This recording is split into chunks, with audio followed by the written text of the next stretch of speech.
Hey everybody, this is Peter Palmiotti, and this is Making Comics in Art, episode, I forget, 317 maybe, perhaps. Um, so yeah, this is a couple days before the end of the month. I'm gonna try to do more than one video a month. Um, yeah, because I got some stuff to work out. Anyway, hi, I'm Peter Palmiotti. If you have not been to my channel before, then please subscribe, like this video, share it with your friends, hit the notification bell, all that jazz. Yeah, so I got a list of things I actually wrote down. So let me dive into that. So, okay. If you didn't already know, I've mostly been an inker in the comic industry for over 30 years, but I'm going to be doing a lot more coming up, as well as working on my own book, Retro.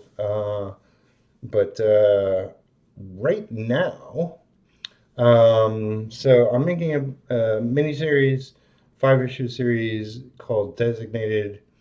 Issue 2 has been unsuccessfully crowdfunding. But I spoke with Mark, the creator writer, and he's going to get the covers done and give it another push and see where that goes. Um, so hopefully that works out in our favor. Icebox is a book I'm doing with a gentleman named Justin. I forget how to pronounce his last name, but Justin. um, so where that stands is I got 3 pages penciled.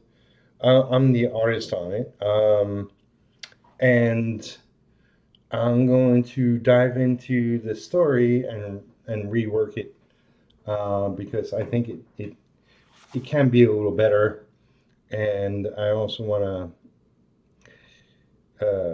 As the artist, I want to wrap my brain around exactly what the story is.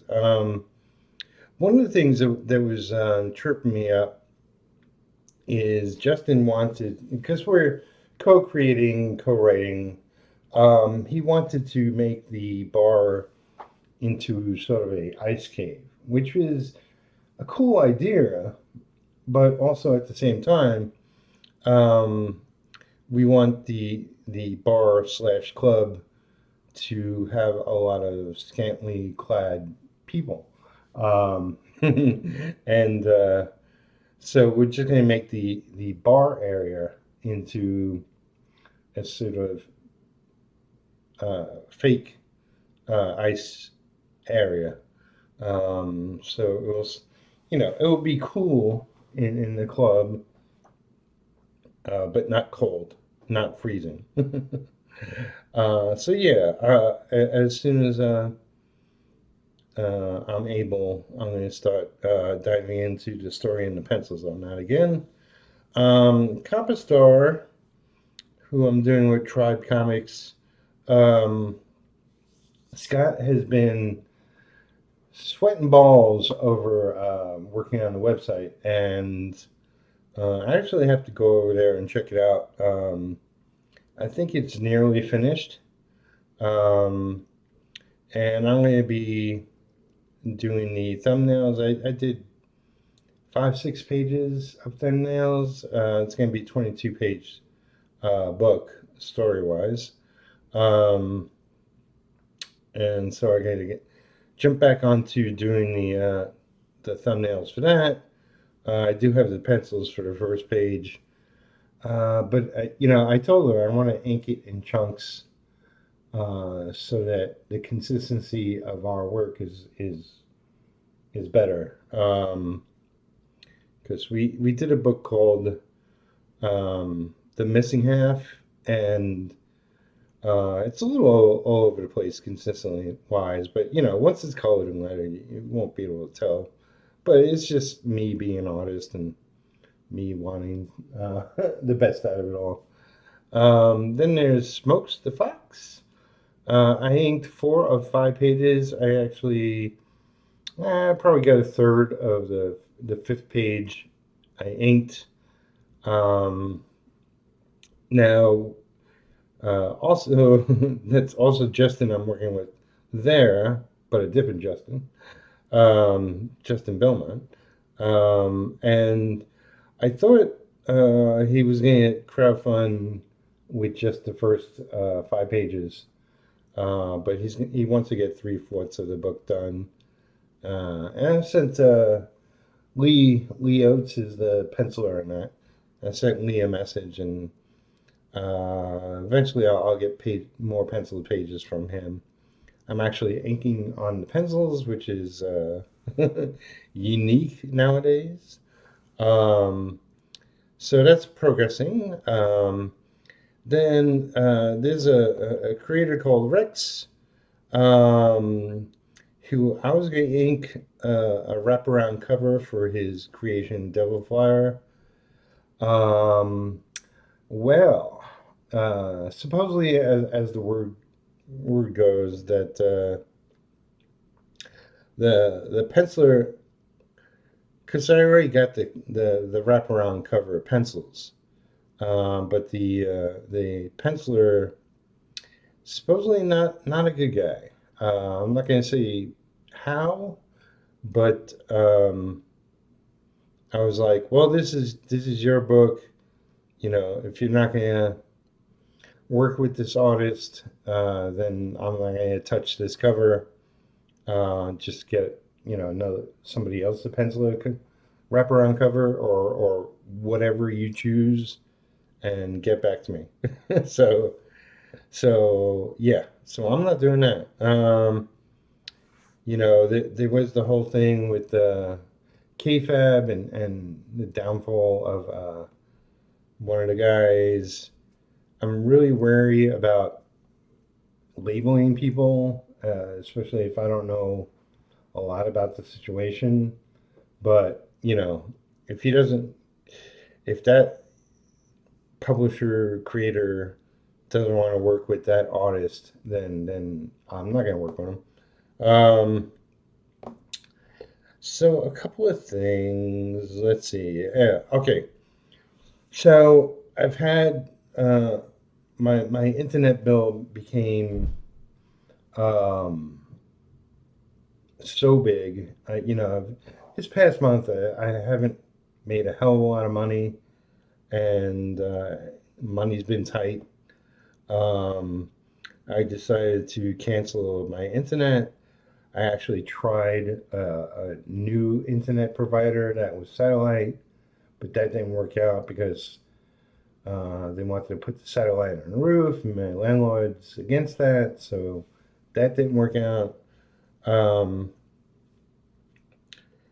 it turns out that one of my neighbors has internet, and I went over to her place. I actually brought my computer over there just to reconnect and check messages and all that jazz. And then I came back here, and I found out that her Wi-Fi works in my apartment. She's a couple doors down, so I wasn't even thinking like, oh, I'll use her internet. Well, it's almost as good as the internet I had previously. So that is what I'm using. And I told her, look, I'm using your internet. If you want me to throw you half of what you're paying, which is, less than half of what I was fully charged, I'll be more than willing to. And she's like, no problem. Use it, and it's fine. She'll let me know if she gets charged more for me using it or whatever. One of the other things is I got a bunch of books, and I'll go over that pretty soon. One of the things I want to mention is I was contacted by Upper Deck. Upper Deck does cards, I guess for all sorts of companies and whatnot. But they're doing a card set for Marvel Comics, So it's just going to be a massive amount of Marvel characters. Um, and yeah, I'm not 100% sure I'm doing it. But I was asked to do it, and I actually got the package in the mail with the set of cards. Um, if it works out deadline wise, that I could squeeze it in, and um, and there's no kerfuffles with whatever things I got to sign up or whatever. Then I guess I will be doing it, but yeah, it hasn't been the greatest of months, and I got to catch up on a bunch of other things.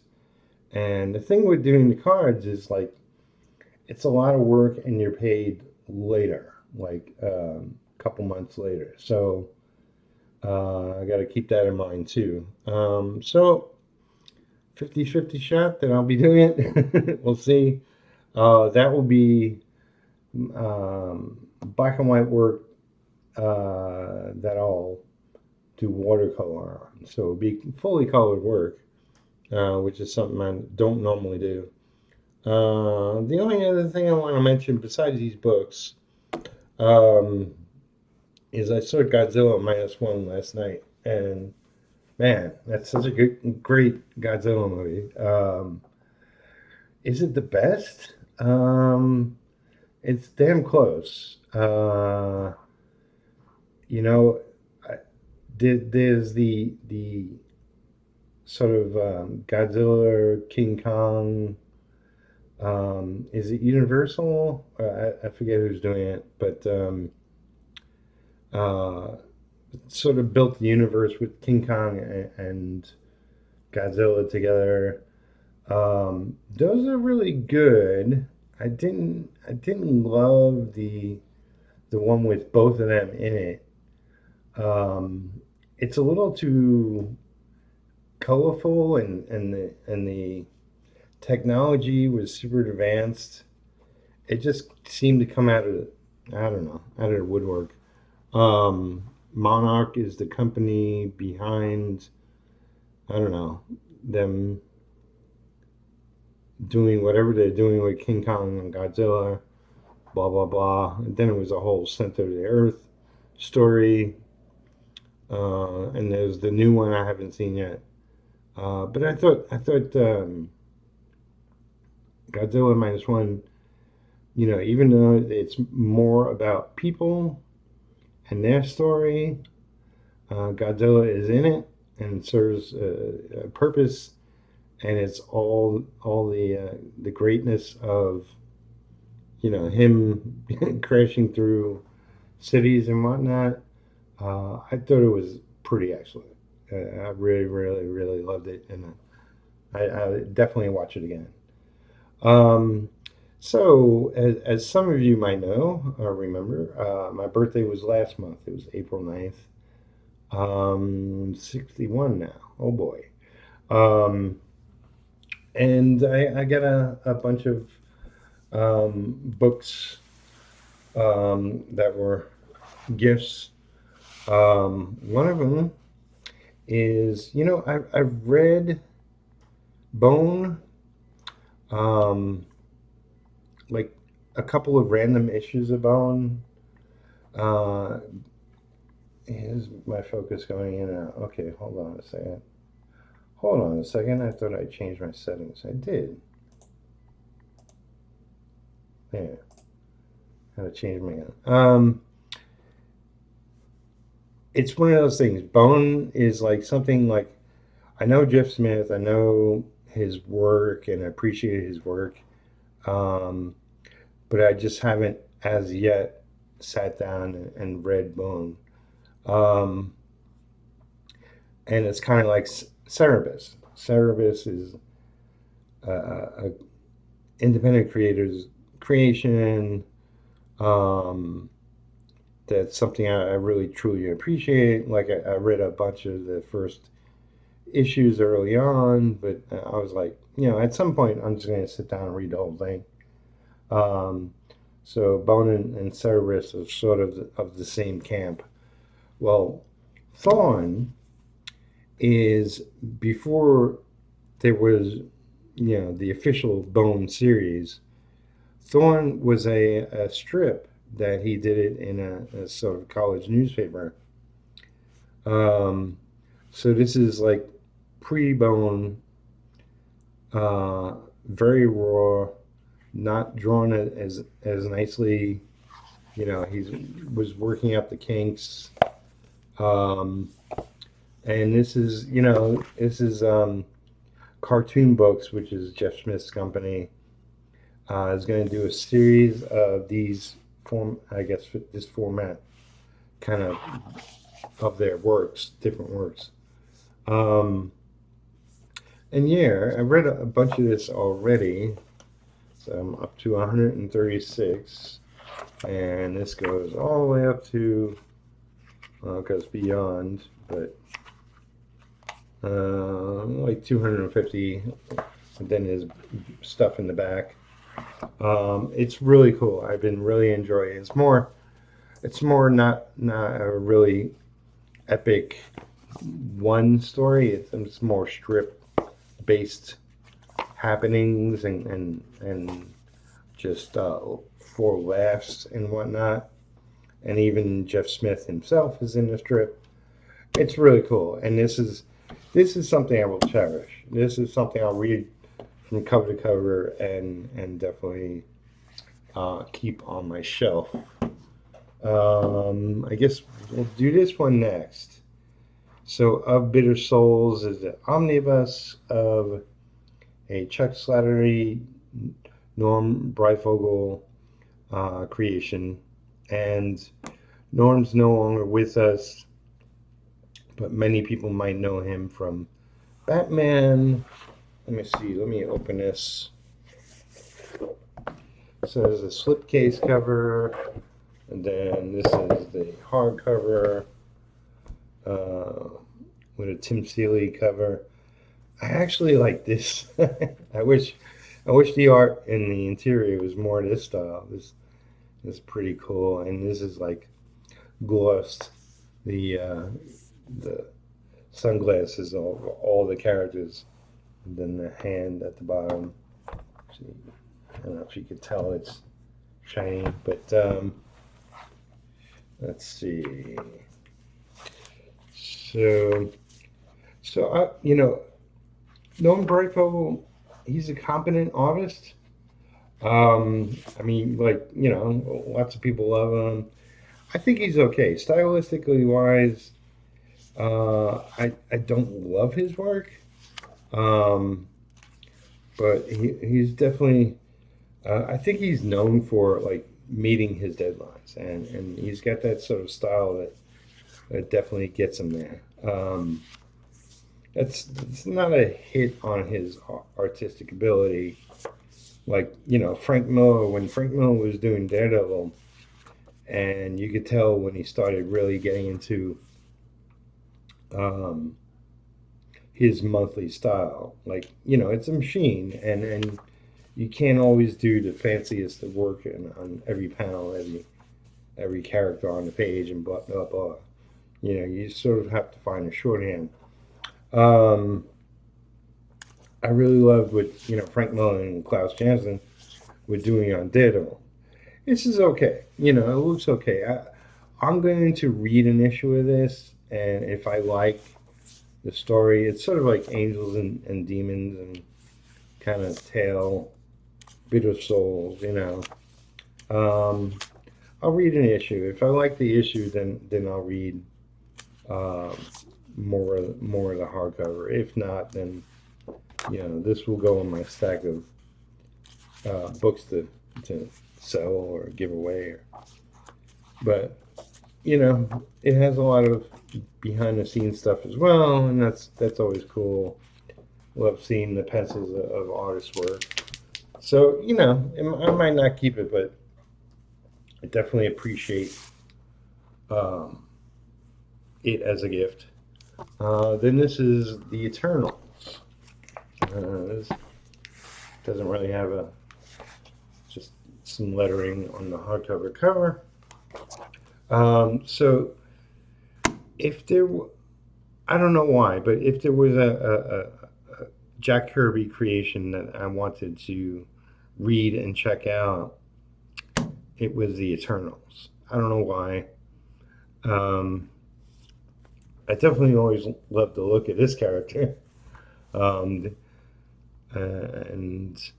yeah, I'm interested in how it reads, and definitely I like Kirby's work. This is, I guess, all the covers. Well, yeah, these are Kirby, these are Kirby, these are Kirby. Then it's other artists doing the Eternals. So here's the thing. Look how big this is. This is, I don't know how many pages does it even have. Yeah, it's like over 1,000 pages. So here's the problem I have with this book.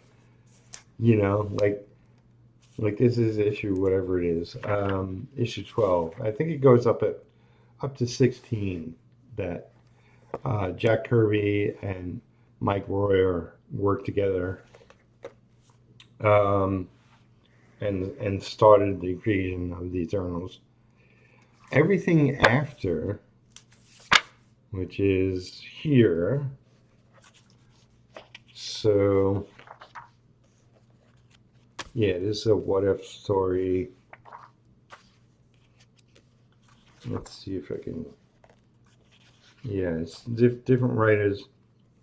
So this is where Kirby ends with this page, and then everything after is different creators. So this is Kirby, and then this is everybody else. So most of this damn book is other people doing the Eternals. Now I wouldn't have a problem with that, except most of the other stuff is like, meh, it's okay. You know, it's okay. You know, there's not really. It's all sorts of artists. I think Sal Buscema did some of it, and I know Mark Texiera did some of it. It's just like a lot of, looks okay. Not so great.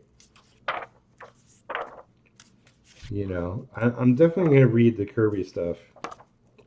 And if I love it, then I'll keep this book. If not, then this will be another. See, like, this is a totally different look. Yeah, this is Mark Texiera with 5 different anchors.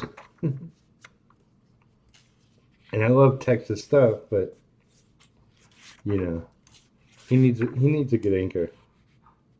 I can already tell, like, it's different anchors approaching his work.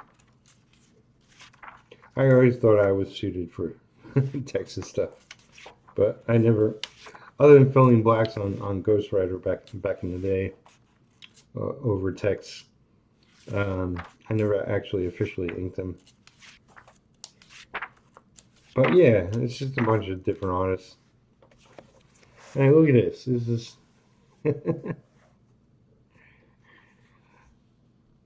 it's kind of well drawn. At the same time, it's like horrible coloring.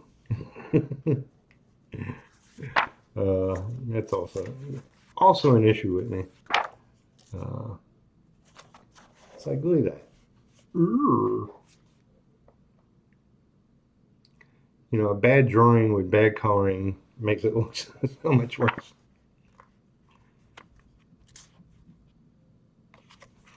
Yeah, this is something that should look cool, but it's like, meh.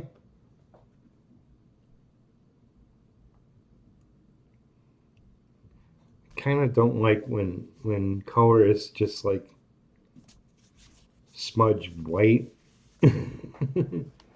highlights on things. Doesn't look good. Then there's a bunch of back stuff, but I'm not really You know, I definitely love this stuff, like seeing the pencils of Kirby. Look at that, it's phenomenal. It's a little light, but my camera's making it look lighter still, but it's beautiful, beautiful pencils. But yeah, I'm gonna read whatever it is, the 16 issues of it.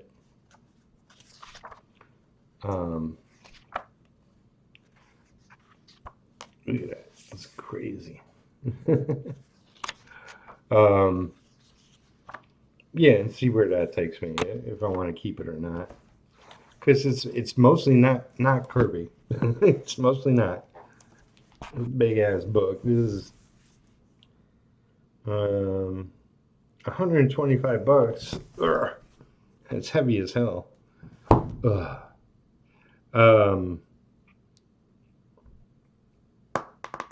Yeah, who knows? Maybe I'll sell it and make some decent money.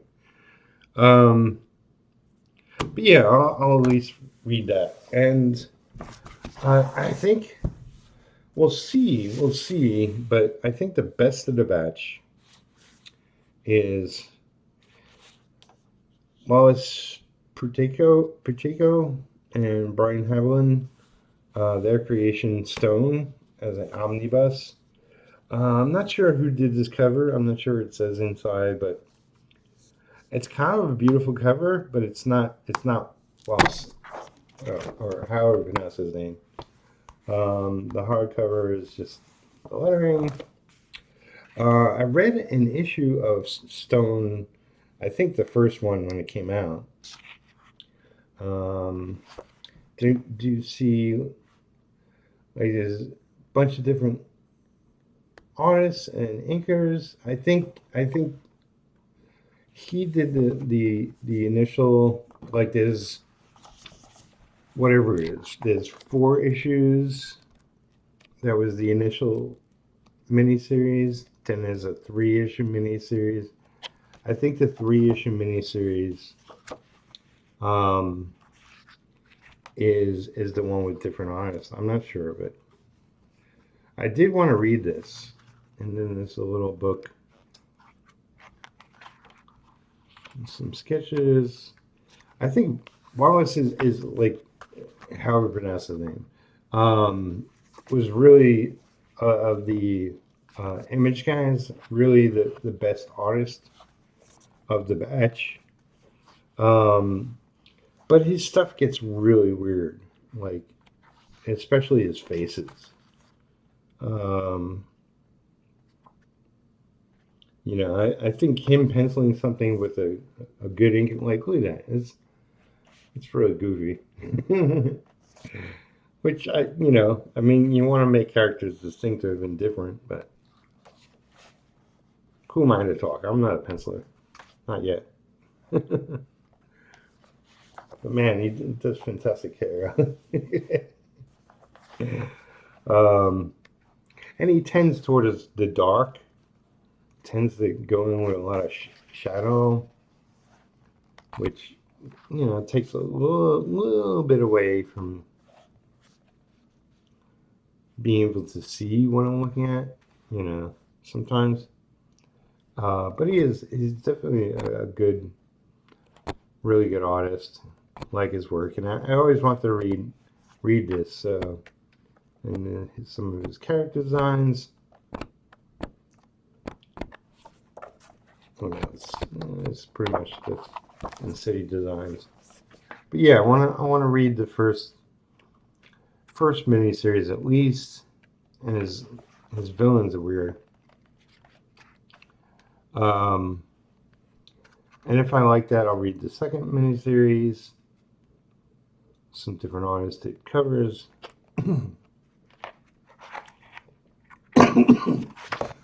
Excuse me.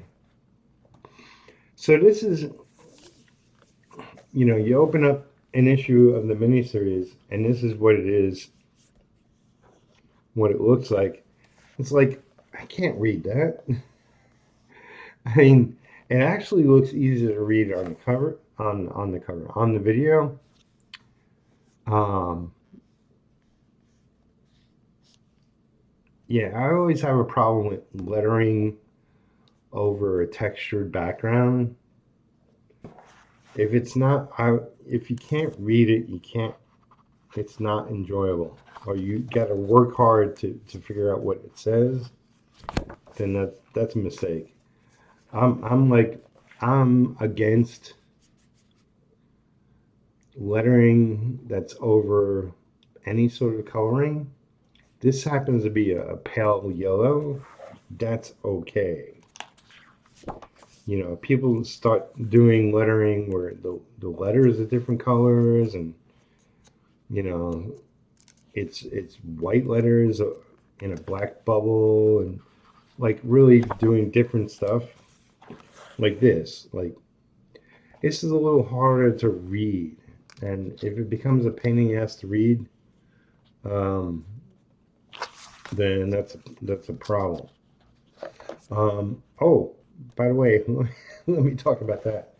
Um, so I last Monday, last Monday, I was sick for 3 days, and then Thursday, um, my arm was killing me, so I took myself to the ER. I actually thought it might have been uh, what's it called? Lyme's disease. Wasn't Lyme disease, thank God. And what it turned out to be was that I've been scratched up. You can't really tell with the camera, but scratched up with this new cat I'm taking care of that I'm fostering. Um, so yeah, I got a wound that I'm not going to show you.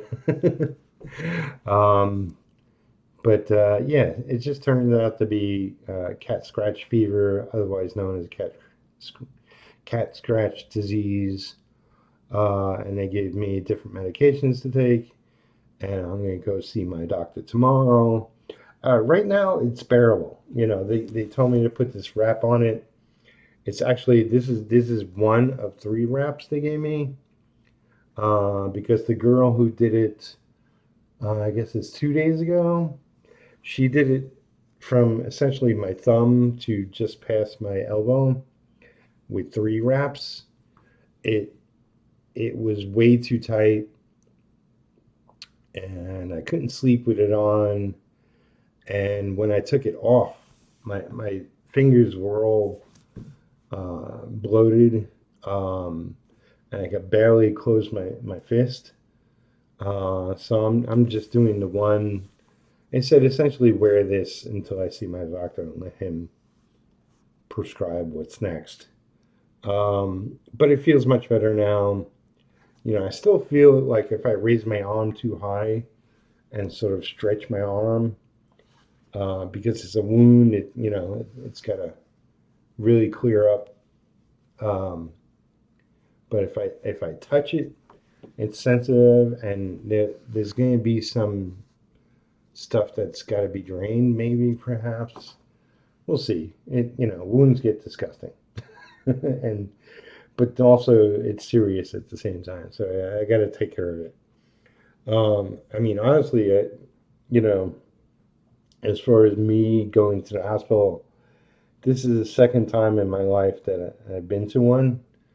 First time I was 2.5. It wasn't my idea. It was 2.5. But I had an eye operation when I was 2.5. So um, really, this is the first time I took myself to a hospital to see a medical thing. So it's a good average so far in my life.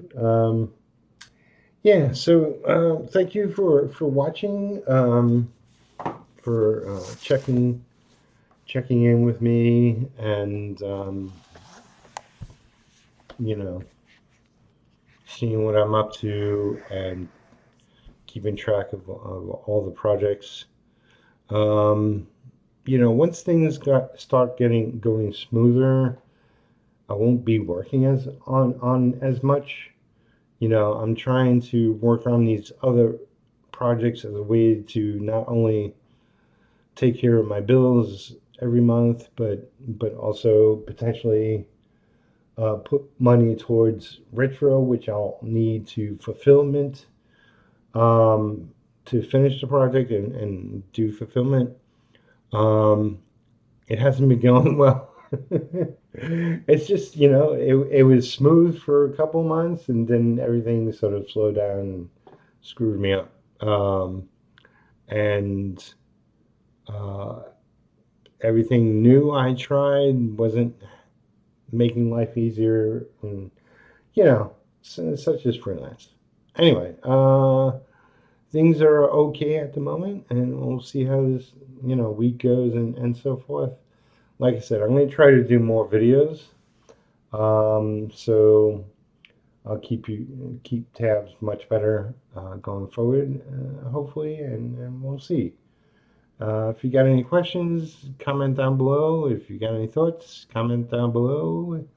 Like I said, subscribe if you haven't. Like this video, share it out with your friends, and I'll talk to you soon. Hope you're making comics and art. Peace.